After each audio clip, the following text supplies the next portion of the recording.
You can educate your hands to make this motion. This is what Hogan did. Hogan, you know, because he would swing like he wanted to swing and he used to hook it. So he had a stronger grip because he was a small guy, and they used to have long drive contests at his club in Dallas when he was a caddy, and he had a really strong grip, and he would try to just come in and flip it hard and, you know, hit the hot roller on the Texas hard dirt.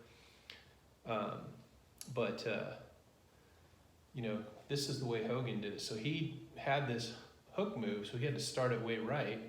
When the club was rotating, he was swinging in to out, okay? So he decided, let me weaken my grip here. So he had the thumb directly on top, okay?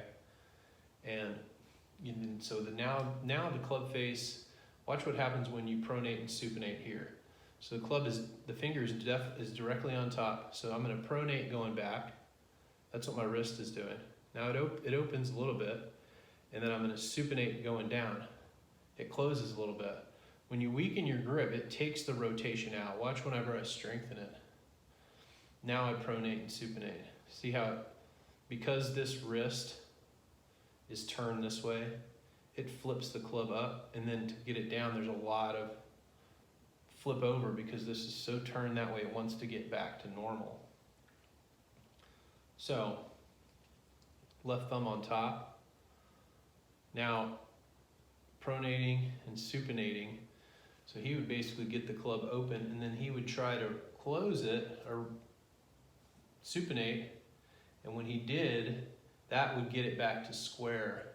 So he felt like he was supinating, and he wouldn't hook it because this was in this position like this. So that basically made his game really, he was really straight at that point. And you know what? This would be the other option, is you get if you hook it a lot. Now, if you don't hook it, this is horrible. But if you hook it a lot, you can go to a weaker grip, and then try that. Try just hitting it with this grip. You don't have to change hardly anything. You put the weaker grip on it, and your shots should start a little more left, because what happens whenever your grip is weaker, your plane ends up being a little more out to the left. Because the club face is open, your body wants to go ahead and go like this. Whereas if your club face is closed, your body wants to swing out that way. So if you hook it, a strong grip could be causing you, because when your grip is strong, you feel like you don't need to close it, at least better players. So they just let it swing out there, and then what happens is they hit the inside with this motion, and boom, starts out right and hooks. Now if I do that same motion with an open face like this, you come down. Now since this face is open, I don't feel like I can shoot it out that way, because if I did that with an open face, it'd be right. It would start right and stay right. So when it's open, you come down, and this is what Hogan did. You come down here and you're more like on line. And then you can go ahead and turn it over a little bit. And because this grip is weak, you're not gonna put any hook spin on it. You're basically very neutral through here. So he felt like he could release as hard as he wanted, and the harder he released it, the straighter he'd hit it, because when he came into impact, the harder he would hit it, it would make the club go separate. So it'd start straight at impact, and then the harder he'd hit it, it would go that way.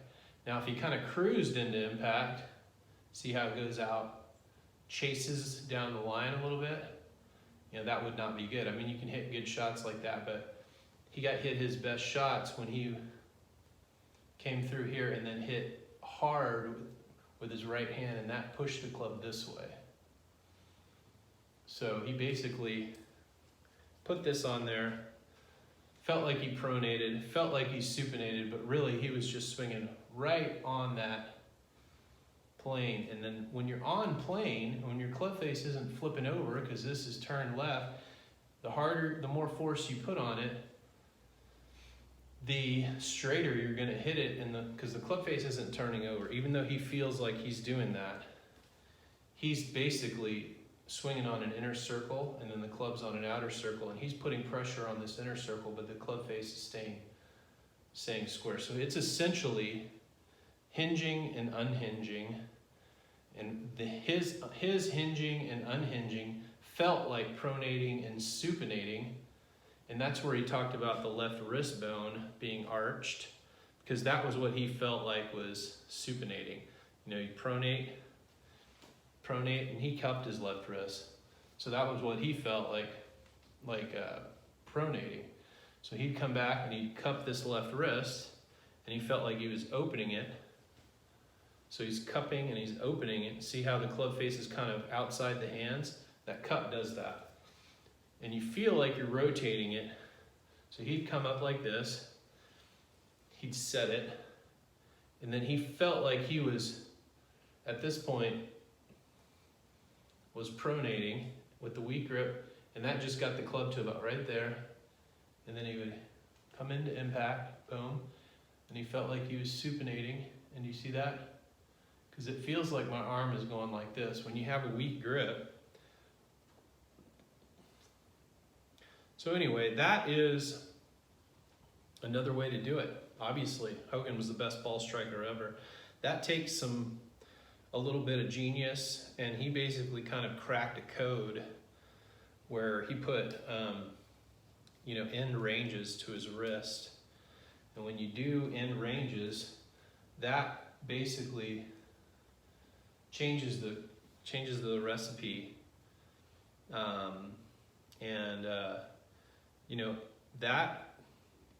That's what geniuses do, and he was the ball striking genius. But if you hook the ball, it's worth trying. It worked on other people, like Tommy Bolt tried it. He was really struggling, and he won the U.S. Open after Hogan helped him, and there was a few other people I got to brush up on that, but that he ended up helping, and it was started with someone who hooked it, get the thumb on top, and then when it's on top, you rotate, and see now pronate. Does that look like I'm twisting it?